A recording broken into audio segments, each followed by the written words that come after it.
மாறன் சீரியல்ல இப்போ ராட்டகாசமான அதிரடியான எபிசோட் வந்திருக்குன்னே சொல்லலாம். விசிஎம் சுத்தமா போமாட்டேது. பார்க்குறலாம் லைக் பண்ணிட்டு பார்த்தீங்கன்னா, எனக்கு கொஞ்சம் பேச வந்து முட்டிட்டா இருக்கும். மாறன் மாட்டுக்கும் அப்படியே ரூம்ல வந்து கேஷுவலா வந்து உட்காந்துட்டு இருக்கிறப்ப, வீரா மாட்டுக்கு வராங்க. "டேய் உன்னோட லிஸ்ட்டெல்லாம் என்ன ஏதுன்னு சொல்றா. நான் கண்டிப்பா எல்லாமே வந்து செஞ்சுர்றேன்." "என்னது? எப்போதும் நான் கேட்டாலே நீ எல்லாம் செய்ய மாட்ட. இப்ப என்றான்னா, எல்லாத்தையும் செய்றேன்னு சொல்லிட்டு இருக்க. என்னம்மா சங்கதி?" அப்படின்னு சொல்லி மாறன் வந்து நக்கல் பண்றாங்க. "உன்கிட்டலாம் கேட்க முடியாது. நீ யோசிச்சு யோசிச்சு சொல்லிட்டு இருப்ப. நீ ஆசைப்பட்டது எல்லா விஷயமும் வந்து டைரியில வந்து எழுதியிருப்பல்ல. அந்த டைரியில வந்து குடு. நான் எல்லாத்தையும் வந்து நிறைவேத்த போறேன். அதுக்கப்புறம் அந்த ஃபார்ம்ல வந்து கையெழுத்து போட்டு குடுத்துருங்கிற மாரி கேட்டோனே, "அப்படியா? அந்த ஒரு டைரியெல்லாம் இல்லவே இல்லையே! எனக்கு டைரி எழுதுற பழக்கமே இல்ல. யார்கிட்ட வந்து கத விட்ற? நீ இங்க தான் ஏதாவது டைரி எழுதி வச்சிருப்ப. ஆசைப்பட்டது எல்லாத்தையும் வந்து டைரியில தானே எல்லாரும் எழுதுவாங்க. தயவு செஞ்சு நீ எழுதி குடுங்கிற மாரி கேட்குறாங்க அந்த இடத்துல. உடனே வந்து, "அதெல்லாம் என்னால முடியாதும்மா. அந்த டைரி எங்க தெரியுமா இருக்கு? என் மனசுல இருக்கு. அதுல எப்ப என்ன தோணுங்கிற விஷயம் எனக்கே தெரியாது. அப்படி இருக்கும்போது நான் எப்படி வந்து உன்ட்ட சொல்லுவேன்? புதுசு புதுசா எனக்கு தோணும். அந்த தோன்ற விஷயத்தெல்லாம் உன்கிட்ட வந்து கேட்பேன். நீ எனக்கு செஞ்சு குடு. அதுக்கப்புறம் எதுவா இருந்தாலும் பார்க்கலாம்." "டேய் அதுவரைக்கும் என்னால காத்துட்டு இருக்க முடியாது. அப்பன்னா நான் உனக்கு ஒரே ஒரு ஆஃபர் வந்து சொல்றேன். நீ எனக்காக ஒண்ணே ஒண்ணு மட்டும் செஞ்சுட்டேன்னு வச்சுக்கயேன், நான் இனிமேட்டுக்கு மத்த எந்த விதமான ஆசையும் நான் கேட்கவே மாட்டேன்." அப்படின்னு சொல்லி மாறன் வந்து இக்க வச்சு பேசுறாங்க. "அப்படியா? ஒண்ண மட்டும் நிறைவேத்திட்டா, பாக்கி எதுவுமே உனக்காக நான் செய்ய வேணாமா? Super, super." இவன் டெய்லியும் போட்டு பாடாப்படுத்திக்கிட்டு இருக்கான். "என்ன ஆசை? நீ வச்சிருக்கல்ல ஒரு ஃபார்மு, விவாகரத்து பத்திரம். அத மட்டும் கிழிச்சுட்டேன்னு வச்சுக்கயேன், நான் உன்கிட்ட எதுவுமே பேச மாட்டேன். சந்தோஷமா என் கூட வந்து வாழ ஆரம்பிச்சிடலாம் ஹஸ்பண்ட் அண்ட் ஒய்ஃபா." அப்படின்னு சொன்னோனே, "நீ அங்க சுத்தி, இங்க சுத்தி, இங்க தான் வருவேன்னு நல்லாவே தெரியும்டா. உன்கிட்ட இனிமேட்டுலாம் பேச்சுவார்த்தைக்குலாம் இடமே இல்ல. நான் அதிரடியா முடிவு பண்ணிட்டேன்." அப்படின்னு சொல்லி, அந்த இடத்துல வந்து ஃபார்ம்ல வந்து கையெழுத்து போட்டே ஆவணும். அதுவும் இப்ப, இந்த நொடியே அப்படின்னு சொன்னோனே, ஆச்சரியப்படுறாங்க நம்ம மாறன். "என்ன நீ ஊன்னா வந்து ஃபார்மோட வந்து கையில வந்து சுத்திக்கிட்டு இருக்க. இது வழக்கறிஞர்ட்ட தானே இருந்துச்சு. நீ எப்படி வாங்கிட்டு வந்த? நீ ஏதாவது இந்த மாரி வேலை பண்ணுவேன்னு தெரிஞ்சு தான், நான் வந்து முன்கூட்டியே வாங்கி வச்சிருக்கேன். இந்த ஃபார்ம வந்து கையெழுத்து வந்து போடு." "அடி பாவி! இத்தன நாளா வந்து இந்த ஹேண்ட்பேக்குள்ளயா அத வச்சுட்டு இருந்த? தெரியாம போச்சே! தெரிஞ்சிருந்தா கையெழுத்து போட்டிருப்பியா?"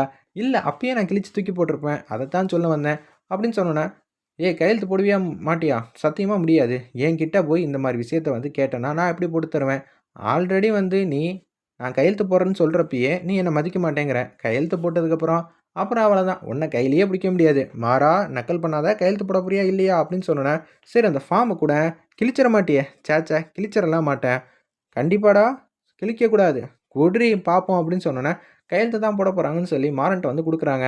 "நான் ஃபார்ம வந்து கிழிக்க மாட்டேன். ஆனா ஃபார்ம நான் உன்கிட்ட தரவும் மாட்டேன். நான் எப்ப கையெழுத்து போடணும்னு முடிவு பண்றேனோ, அப்ப தான் இந்த ஃபார்ம வந்து உன்கிட்ட தருவேன்னு" சொல்லி மாறன் வந்து மனசுல பட்ட விஷயத்த எல்லாத்தையும் சொல்றாங்க. "இதுக்கு தான்டா உன்கிட்ட எதுவுமே வந்து குடுக்குறதில்ல. தாடா அந்த பேப்பர." அப்படின்னு சொல்லி கேட்கும்போது, தரமாட்டேனேன்னு சொல்லி அப்படியே வந்து தூரமா வந்து கைய தூக்கி வந்து ஃபார்ம வந்து மேல வந்து வச்சுக்கிறாங்க. கை மூலியமா புடிச்சுக்கிறாங்க நம்ம மாறன். வீராவால எடுக்கவே முடியல. "என்னடி? ஏன் இப்படி போட்டு பாடாப்படுத்திக்கிட்டு இருக்க? நான் உனக்கு கேட்டாலும் தரமாட்டேன். இந்த ஃபார்முக்காக தான் இத்தன நாளா நான் காத்துக்கிட்டு இருந்தேன். இப்ப எனக்கு இது கையில கிடைச்ச ஜாக்பாட் மாரி. அவ்வளோ சீக்கிரம் நான் உன்கிட்ட இதெல்லாம் குடுத்துருவேனா?" அப்படின்னு சொல்லி கேட்டோனே, தூக்கி வாரி போட்டுருது. அந்த இடத்துல என்னடா அது சத்திய சோதனையா இருக்கே! ஒண்ணுமே புரியலையேங்கிற மாரி தான் பேசுறாங்க. என்னமோ ஒரு விஷயம் வந்து நடக்குது. ஆனா என்ன நடக்குதுன்னு சுத்தமா வந்து தெரிய மாட்டேங்குதுன்னு சொல்லிட்டு, அப்படியே கேஷுவலா வந்து யோசிச்சுக்கிட்டே இருக்காங்க. என்ன பண்ணலாம் அப்படின்னு சொல்லும்போது, இவன்கிட்டேருந்து புடுங்கி தான் ஆகணும்னு சொல்லிட்டு, அப்படியே வந்து மாறனும், வீராவும் வந்து ஓடி பிடிச்சு விளையாண்டுட்டு இருக்காங்க. அந்த ஃபார்ம வச்சு. இது எல்லாத்தையும் வந்து ராமச்சந்திரன் வந்து பார்க்குறாங்க. விருப்பப்பட்டு கல்யாணம் நடந்துச்சோ இல்லையோ, இப்ப வீராவும் மாறனும் ஒத்துமையா இருக்காங்க. சந்தோஷமா இதே மாரி இருந்தா நமக்கு நல்லது தான். வீரா எப்படி இருந்தாலும் நம்ம பையன வந்து ஒரு வழிக்கு வந்து கொண்டு வந்துட்டா. வள்ளி சொன்னது எல்லாம் கரெக்ட்டு தான். வீராவுக்கும் மாறனுக்கும் கல்யாணம் பண்ணி வச்சா அவங்க நிம்மதியா இருப்பாங்கன்னு, இதே மாரி சிரிச்ச முகமா வந்து ஓடி பிடிச்சு விளையாண்டுக்கிட்டே இருக்கணுங்கிற மாரி, மாறன் வந்து இதே மாரி சந்தோஷமா இருக்கணும்னு சொல்லிட்டு ராமச்சந்திரன் வந்து ஹேப்பியா நெனச்சுட்டு அப்படியே வந்து வெயிட் பண்ணிட்டு இருக்காங்க. ராமச்சந்திரனோட அசிஸ்டன்ட் வந்து கணக்கு வழக்கெல்லாம் வந்து பார்க்கறதுக்கு முக்கியமான ஃபார்ம்ல வந்து கையெழுத்து போடுறதுக்காக வந்து வெயிட் பண்ணிட்டு இருக்காங்க. நம்ம ராமச்சந்திரன் அப்பன்னு பார்த்தா அவர் ஃபார்ம் வந்து எடுத்துட்டு வரப்ப, கார்த்தி வந்து நடுவுல வந்துடுறாரு. எல்லா ஃபார்மையும் வந்து கீழ வந்து போட்டுறாங்க. அப்பன்னு பார்த்து எதார்த்தமா வந்து மாறன், வீரா விளையாண்டுட்டு இருக்காங்கல்லங்க அது விவாகரத்து ஃபார்மு. அது வந்து இந்த ஃபார்மோட மேலேருந்து கீழ வந்து கலந்துருது. நம்ப கார்த்தி வந்து எடுத்துடுறாங்க. எடுத்துட்டு ஃபுல்லா வந்து அரேஞ்ச் பண்ணி குடுத்து அப்படியே வாசிக்கலான்னு பார்க்குறப்ப, "ஐயா வெயிட் பண்ணிட்டு இருக்காரு" அப்படின்னு சொல்லிடுறாங்க. கார்த்தி குடுப்பான். "நான் வந்து படிச்சு பார்த்து எல்லாம் சொல்றேன்" அப்படின்னு சொல்லி மாறன் வந்து வாங்கலான்னு இருக்கிறப்ப, "என்னடா என்ன இங்க வச்சுக்கிட்டு அங்க என்னடா காமெடி பண்ணிட்டு இருக்கீங்க? அவைங்க சின்ன பசங்க அப்பதான் பண்ணுவாய்ங்க. லேட் பண்ணுவாய்ங்க. டக்குனு இங்க எடுத்துட்டு வாப்பா" அப்படின்னு சொன்னோனே, ராமச்சந்திரன் ஐயா வந்து கூப்பிட்றாரு. இனிமேட்டு எதுவும் பண்ண முடியாதுன்னு சொல்லிட்டு கார்த்திகிட்டேருந்து ஃபைல் எடுத்துகிட்டு போயிட்டு அப்படியே ராமச்சந்திரன் கிட்ட வந்து குடுத்துட்றாங்க. ஐயய்யோ! நம்ம மாட்டுனோம். எப்படி இருந்தாலும் அப்பா வந்து சட்டு சட்டுன்னு ஃபார்ம்லாம் என்ன ஏதுன்னு பார்த்துருவாரு. வீரா நீ மாட்டிக்க போற. என்னடா சொல்ற? நான் தான் மாட்டணுமா? எப்படி இருந்தாலும் நான் விவாகரத்து கேட்க மாட்டேன்னு ராமச்சந்திரனுக்கு நல்லாவே தெரியும். ஆனா நீ தானே குடுத்துருக்கன்னு தெரிஞ்சா, உன் மேல மிகப்பெரிய மதிப்பு மரியாதை வச்சிருக்காரு. பார்த்துக்கங்கிற மாரி இக்க வச்சு பேசினோனே, அட ஆமால்ல. அப்பன்னு பார்த்து ஃபோன் வருது. ஃபோன் வந்தோனே வந்து, ராமச்சந்திரன் ஐயாவா? இல்லங்க அப்படின்னு சொல்லிட்டு வேற என்னமோ சொல்றாங்க. ஏம்மா என்ன ஃபோனு? அப்படின்னு சொல்லும்போது, இல்ல மாமா வேற ஏதோ ஒரு ஃபோனுன்னு சொல்லிட்டு வச்சுடுறாங்க. ராமச்சந்திரன் மட்டும் இப்போ ஃபோன் வந்துருச்சுன்னா, இந்த கேப்புக்குள்ள அந்த ஃபார்ம வந்து எடுத்திருப்பேனே, எடுக்க முடியாம போயிடுச்சேங்கிற மாரி தான் வருத்தப்பட்டுட்டு இருக்காங்க. அந்த இடத்துல ஒரு பக்கம் ராமச்சந்திரன் பாட்டுக்கு ஒவ்வொரு ஃபைலா வந்து பார்த்துக்கிட்டே இருக்காங்க. "வள்ளியம்மா எங்க? வள்ளியம்மா எங்க? இப்ப அர்ஜென்ட்டா வந்து வள்ளியம்மாவ நான் பார்த்தே ஆவணும்." "டேய் என்னடா உட்காந்து இப்படி வந்து சொல்லிக்கிட்டு இருக்கான்? இவன்கிட்ட தான சொல்லி முருகன் கோயிலுக்கு வந்து போயிருக்கா. ரொம்ப அவசரம்னா அங்க போய் பார்க்க வேண்டியது தானே." "அச்சச்சோ! ஏதோ வள்ளி வந்திருந்தா கூட நிச்சயம் எங்க அத்தை வந்து சமாளிச்சிருக்கும். அந்த பேப்பர வந்து எடுத்திருப்போம். இப்ப அதுக்கும் வழி இல்லையா?" அப்படின்னு அந்த இடத்துல வந்து காமெடியா வந்து பேசிட்டு இருக்காங்க. நம்ம மாறன் அட்டகாசமா இருந்துச்சுன்னே சொல்லலாம். அந்த ஃபார்ம வந்து பார்த்துடுறாங்க. நம்ம ராமச்சந்திரன், "என்னம்மா அது? கல்யாணம் ஆகி 1 வருஷம் கூட ஆகல.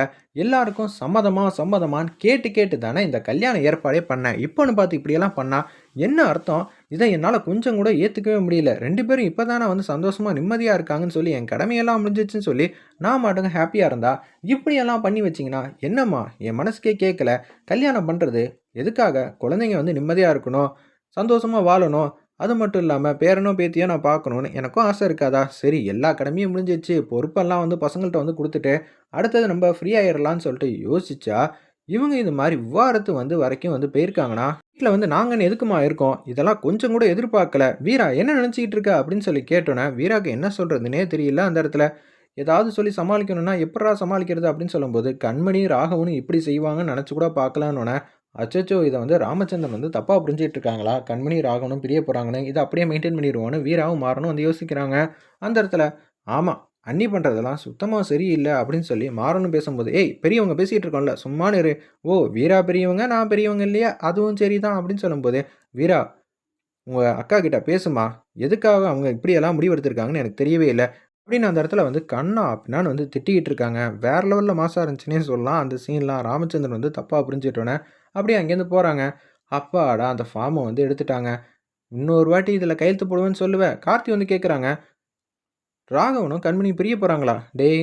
இப்ப தான்டா ஒருத்தருக்கு சொல்லி எல்லா பிரச்சனையும் அமைதியாயிருக்கு. திருப்பி மொதலேருந்து ஆரம்பிக்காதடா! என்னால முடியலடா சாமி! அப்படின்னு சொல்லி அந்த இடத்துல வந்து காமெடியா சூப்பரா வந்து பேசிட்டு இருக்காங்க. வேற லெவல்ல மாஸா இருந்துச்சுன்னே சொல்லலாம். அந்த சீன்லாம். சந்திரன்லேருந்து எல்லாரும் போனதுக்கு அப்புறமேட்டுக்கு, வீரா வந்து கேட்குறாங்க. "ஏன்டா இப்படியெல்லாம் பண்ண? நீ தானே அந்த ஃபார்ம் எடுத்த. உன்னால தானே இவ்வளோ பெரிய பிரச்சனையாச்சு. மனசாட்சிய தொட்டு சொல்லு. நான் தான் உன் ஹேண்ட் பேக்லேருந்து ஃபார்ம வந்து எடுத்தேன். நான் தான் அங்க கொண்டு போய் சேர்த்தனா, இப்பயே வந்து கையெழுத்து போட்டே ஆவணும், போட்டே ஆவணும்னு ஃபார்ம நீ எடுத்தது நீ. பிரச்சனை பண்ணது நீ. அந்த ஃபார்ம வந்து அங்க கொண்டு போய் சேர்த்தது நீ தான். கடைசியில வந்து உங்க அக்காவுக்கும், ராகவனுக்கும் சண்டைங்கிற மாரி சொன்னது நீ தான். இதில எப்புட்ரி நான் வருவேன்? ஒரு இளிச்சவாயன் கிடைச்சிட்டா போதுமே!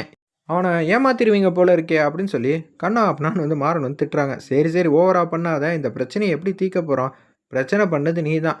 நீ உன் மனச மாத்திக்கிட்டா எந்த பிரச்சனையும் வராதுன்னு மாறன் வந்து பேசுறாங்க. வேற லெவல்ல மாஸா இருந்துச்சுன்னே சொல்லலாம்.